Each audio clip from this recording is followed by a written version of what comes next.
ఏంటి మోహన్ గారు ఫోన్ ఎత్తట్లేదు? ఏం బాబు ఫోన్ చూసి సైలెంట్లో పెట్టావు? ఎవరు? ఎవర్రా? సైలెంట్లో పెట్టేశారా? ఫోన్ చేసి మన హర్షగాడు. అమ్మో అమ్మో ఆడా నాకు ఆడే ఫోన్ చేస్తున్నాడు. చక్రవర్తి గారు ఎత్తట్లేదు.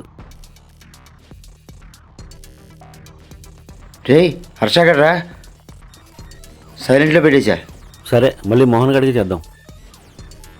అరే హర్ష, నేను డ్రైవింగ్లో బిజీగా ఉన్నారా, తర్వాత మాడతానే. ఆడారా మన హర్షగాడు చావగొట్టేస్తున్నాడు. ఆడికి రాత్రి పగలు లేదు, ఫోన్ చేస్తే గంట గంటలు మాడేస్తాడు. చావగొట్టేస్తాడని ఆడికి డ్రైవింగ్లో ఉందని చెప్పా. హే ఆడ ఆన్లోనే ఉన్నారా? ఆడి వినాలనే అట్ట చేశారా? రే అని పిలవరా. హర్ష, హర్ష, ఏంట్రా హర్ష రోజు రావట్లేదు అని చూసుకుంటూ వెళ్ళిపోతున్నావు ఏంట్రా? రేయ్, నేను నీతో ఫోన్లో మాట్లాడినప్పుడు నువ్వు కట్ చేయడం మర్చిపోయావనుకుంటా. మీరు అనుకున్న మాటలని నాకు వినిపించారా? చాలా బాధేసింది, అందుకే వెళ్ళిపోతున్నా. సారీ రే హర్ష, ఆ రోజు ఫోన్ కావాలనే కట్ చేయలేదురా. రోజు ఫోన్ చేసి గంట గంట మాడుతుంటావు.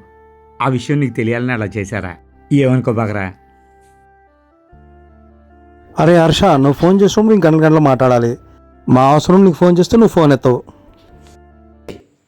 నువ్వు ఫోన్ చేసి మాట్లాడి పెట్టేసినాక చూసుకుంటే ఒకసారి రక్తాలు వచ్చిన రోజులు కూడా ఉన్నారా? అరే హర్ష, నీకు తెలియని విషయం ఒకటి ఉందిరా. నీ నెంబర్ ఎన్నోసార్లు బ్లాక్ చేశాను, మళ్ళీ అన్బ్లాక్ కూడా చేశాను. అదిరా నీ వల్ల మేము పడిన కష్టాలు.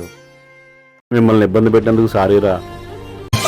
అరే ఎంతైనా మా ఫ్రెండురా.